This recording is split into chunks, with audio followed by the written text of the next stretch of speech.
welcome to Algebra II with Mr. Clausen. Today I want to talk with you about applied function operations and composite functions. And we'll start by looking at how we analyze and set up composite functions, and then look at how we can actually apply composite functions to a real world scenario. So to get started, what I want to do is I want to just explain what a composite function is. So to kind of put into perspective what a composite function is it's a function operation that takes into effect the output of your first function and then directly plugs it into the input of your second function. So if you think about it in terms of this function right here, this g of x function, is if we look at it from this perspective, what it does is it says that g of f of x, this is the exact same thing as this, just rewritten in another form of function notation. And we can almost think of this as a scenario where you go and based on whatever x is, x can be plugged into 2x, and whatever the output of 2x in can then be plugged into x plus 3, and whatever the output of x plus 3 is can then be put into another function, or it can give you your output that you are looking for.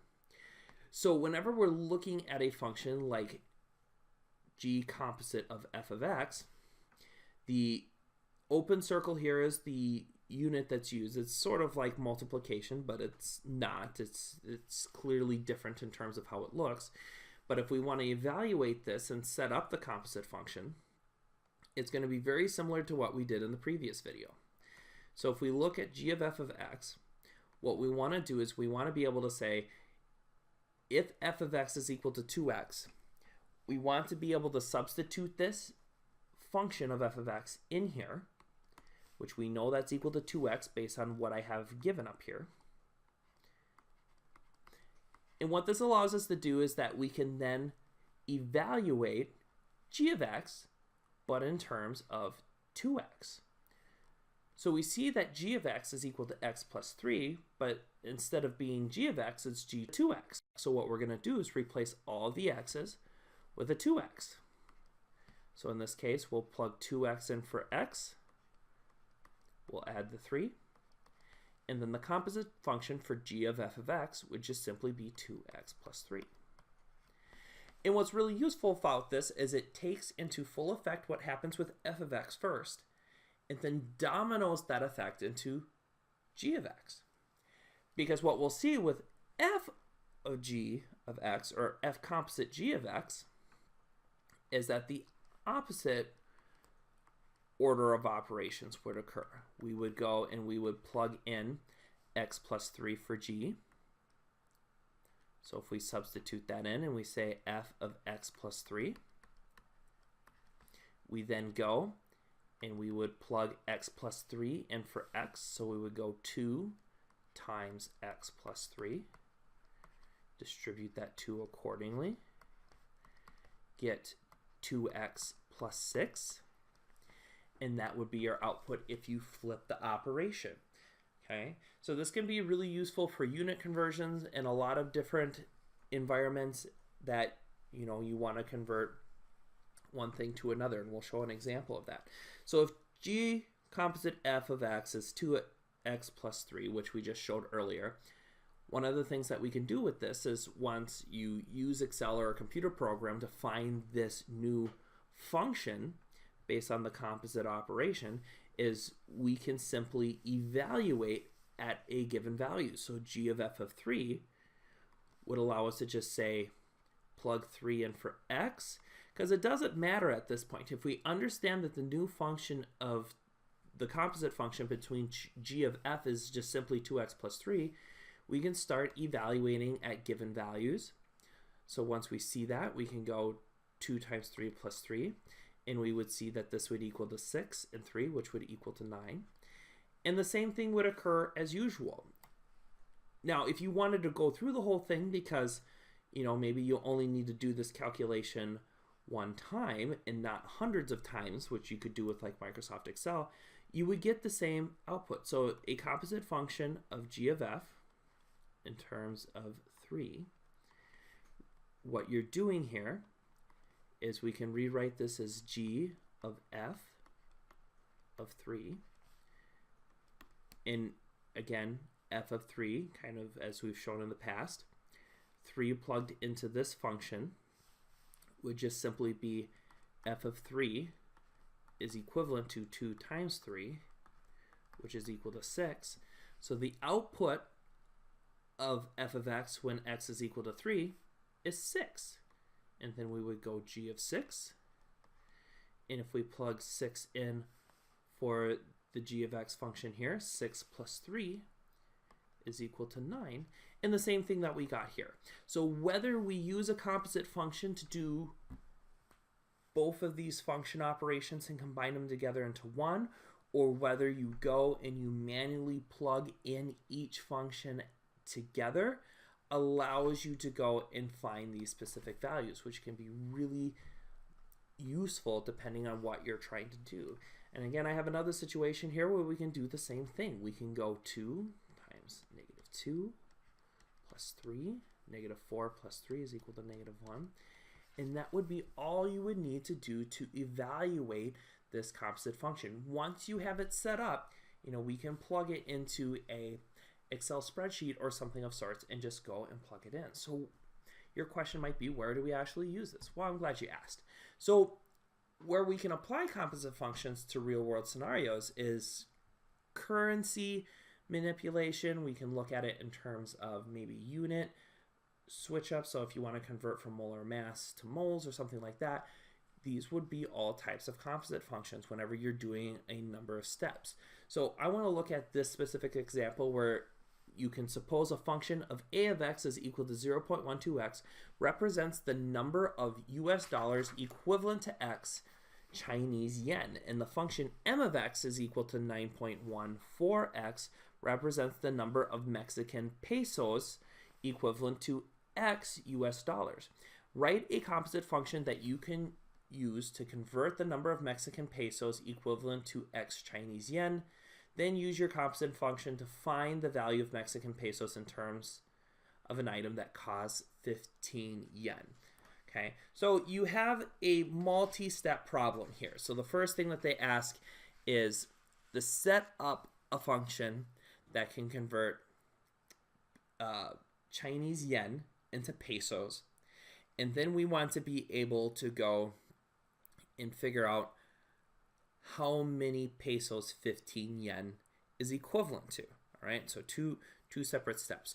So what we need to be able to do is we need to be able to go and set up these individual equations. So the first thing that we're going to do here is we're going to look at the conversion factors. So if you want to convert US dollars to Chinese yen, so what we're going to do here is we have the equation for that. They described it in the problem that 0.12 American dollars is equal to 1 Chinese yen. A of x represents dollars, and x represents the Chinese yen. M of x is the Mexican pesos, where x here is equal to American dollars. And now this is a point where units become really important. So if we look here, we have the ability to convert yen to dollars and dollars to pesos. Okay, so, or vice versa. So what we're going to do here is, if we have a of x and m of x here, is if we want the ability to convert pesos to yen or yen to pesos, what we want to be able to do is, let's say we have a certain number of pesos given.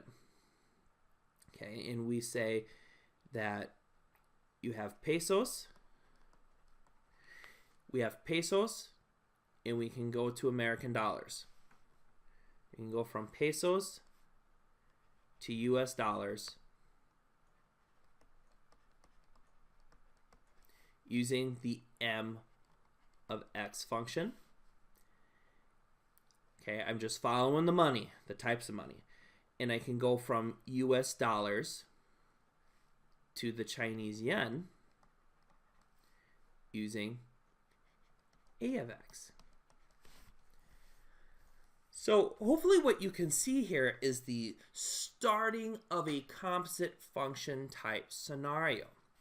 So what I'm going to do here is, using this idea, I see that if I plug in a value into M of x first, that'll convert pesos to dollars, and then the output of that specific value can be directly plugged into A of x.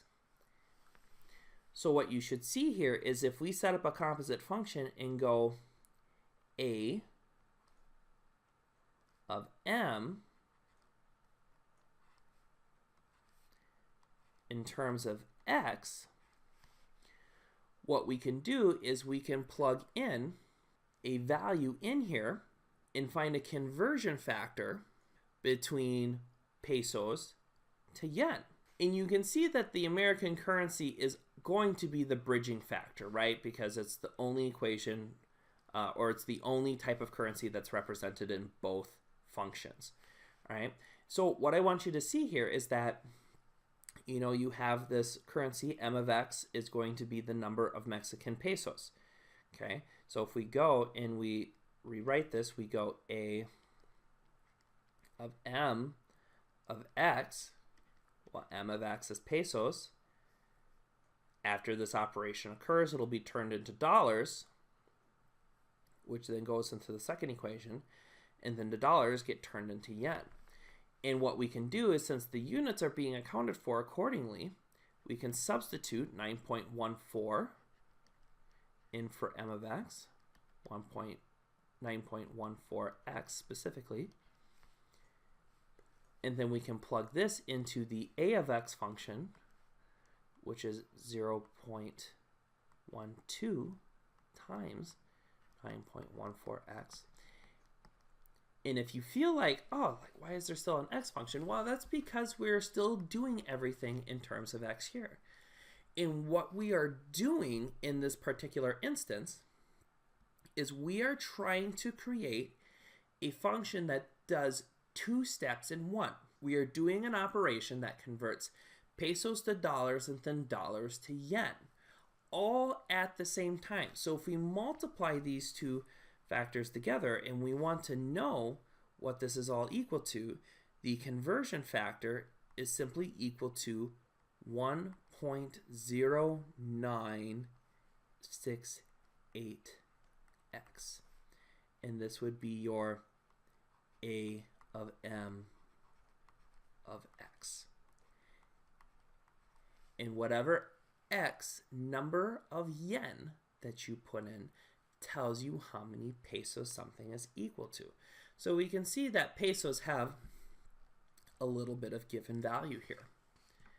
So let's just use C of x as a new term to describe the conversion of Chinese yen to Mexican pesos. So what we can do now using this is that we can use our composite function to find the value in Mexican pesos of an item that costs 15 yen. So remember that when we were going and setting this up, we want to be able to keep track of what all our units are, which is why I have this all specifically laid out the way that it is. But if something costs 15 yen, then what we can do is say, hey, if we plug in 15 yen for this equation, then we can say 1.0968. Multiply that by 15. And then once we do that conversion factor, okay, what you can do is just really based on the operations here, this is, you know, pesos over yen. It's the conversion factor for the currency. And what you'll find is that 15 yen is equivalent to 16.45 approximate pesos. And you can take any type of conversion factor, and as long as you have the units meet up in the middle, just kind of like in the depiction that I was showing earlier, where you can go from pesos to dollars to yen, and as long as you can connect everything and follow that process, you can set up these composite functions to find these specific circumstances. It might be looking at, you know, other variations where you can apply coupons, or you can look at, you know, currency factors, or you can look at converting moles of one thing to another in stoichiometry. There's all of these implications where you can apply composite functions, and it makes things like conversion factors, currency converters, or taking tablespoons to cups in Google. It's just a bunch of composite functions. It just takes all this data and it goes and plugs it in and it does all these conversion factors for you. You don't have to go find everything individually. So with that said, I hope that you found this content useful and that you feel like you have a better understanding of composite functions and real-world composite function examples. And with that said, you may start on the homework and let's do some math.